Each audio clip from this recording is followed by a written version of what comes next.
Hey yo! Aujourd'hui, jour de pluie. Ah, ça fait du bien depuis le temps qu'on l'attendait. Oh là là! Un peu de fraîcheur, un peu de douceur, tout ça. Et on s'attaque dans le même temps au mot citrouille dans la liste. On n'est que le 6, mais vous allez voir que l'illustration du jour dégage une grosse vibe d'Halloween. Et en plus, j'ai décidé de rajouter un petit peu de couleur. En plus, quand j'ai tourné au niveau des visuels, il faisait un petit peu plus sombre, et du coup ça colle aussi pas mal au thème, ça fait très... C'est halloweenesque tout ça, voilà, tout coïncide, tout coïncide. Plus on avance dans ce challenge et plus je m'éclate à dessiner des outfits. J'ai adoré faire le petit chapeau avec les petits détails et la robe aussi. Vous allez voir, il y a des constellations dessus. Enfin, je m'éclate vraiment au niveau des outfits des persos. J'essaie d'être créative et c'est un petit challenge aussi, cet aspect-là, de trouver un nouveau chara-design pour chaque jour. Et j'aime beaucoup ça parce que ça réveille la créativité et ça apporte des éléments que je pourrais utiliser dans de futures illustrations, etc. Enfin, j'aime vraiment beaucoup cet aspect-là du challenge.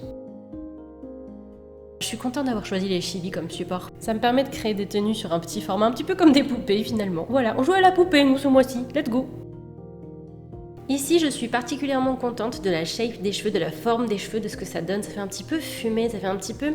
C'est un effet que je n'osais jamais vraiment trop donner à mes cheveux. Souvent, je fais beaucoup de formes qui suivent le mouvement naturel des cheveux.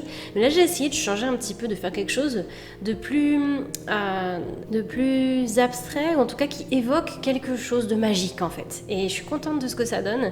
Vous allez voir plus tard aussi qu'avec la couleur, tout ça, ça prend encore un autre aspect. Ça met en valeur un petit peu ça, cette shape. Et sur ça, je suis plutôt contente d'avoir pris la décision de sortir un petit peu de ma zone de confort. Aujourd'hui, comme vous pouvez le voir, on travaille au stylo bille et je disais les jours précédents que c'était une technique qui demandait pas mal de force à mon poignet. Mais je suis la pire, je crois, parce que je dis oui, j'ai mal au poignet, donc en fait il faut que je fasse attention et tout. Mais non, bien sûr, Roxane, elle décide de faire un aplat au stylo bic. Bah oui, évidemment. Des fois, je me dis que je suis un peu maso, mais je suis partie sur un aplat au stylo bille et sur le chapeau et sur la robe. Alors heureusement, c'est un petit format, mais pendant que j'étais en train de le faire, je me suis dit mais please, arrête ça en fait, tu te fais du mal. Donc peut-être que sur les prochains jours, on fera quelque chose, soit pas au stylo bille, donc peut-être au crayon et à l'aquarelle, je crois que je l'ai déjà mentionné dans une vidéo des jours précédents. Soit on fera peut-être, oui en effet, du stylo bille, mais peut-être pas des aplats. Après je dis ça, je me connais. Si jamais je me dis ouais mais non, mais sur l'illustration en fait c'est ce qui rendrait le mieux, et ben je vais le faire, voilà, comme aujourd'hui, c'est sûr, c'est sûr. Ah pauvre bras. Après donc le moment le plus agréable du process, j'ai commencé à appuyer un peu plus mes contours pour que ça donne un peu plus de relief à l'illustration, que tout ressorte un petit peu plus au niveau des shapes, des formes. Vraiment que forme. Allez, on va utiliser le mot forme ou silhouette. Je ne sais pas quel mot utiliser en français. Ah, voilà, 4 ans de Twitch en anglais, voilà ce que ça donne. Voilà, bien sûr. J'espère que vous comprenez mon propos. En tout cas, voilà, on a mis un peu plus en valeur nos silhouettes, la silhouette des éléments qui se trouvent sur le dessin, avant de passer aux petites touches de couleur. Donc là, je voulais vraiment partir sur les couleurs 100% halloweenesques quand elles sont associées, puisqu'il s'agissait du orange, du vert et du violet. Parfois, on peut ajouter d'autres couleurs chaudes, bien sûr, des couleurs automnales, tout ça qui collent à la saison.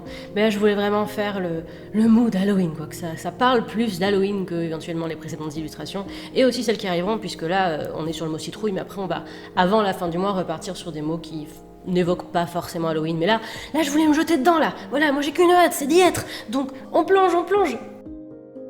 Comme pour le mot plante du 4e jour, ici le but était que la couleur ne prenne pas le dessus sur les tracés, donc que ça mette vraiment juste comme il faut en valeur les tracés, mais que ça reste léger. Ah, et aussi, aujourd'hui j'ai ressorti pour la première fois l'aquarelle depuis longtemps, ça faisait tout drôle et aussi c'était très sympa de revenir à ma peinture de prédilection. Cette légèreté de l'aquarelle est quand même... décidément j'adore cette peinture. Et voilà, on vient de cocher notre nouveau petit jour. Moi je vous dis à demain, n'hésitez pas à me rejoindre sur Twitch ou Patreon si vous voulez me soutenir. Et puis je vous fais plein de bisous. Ciao ciao.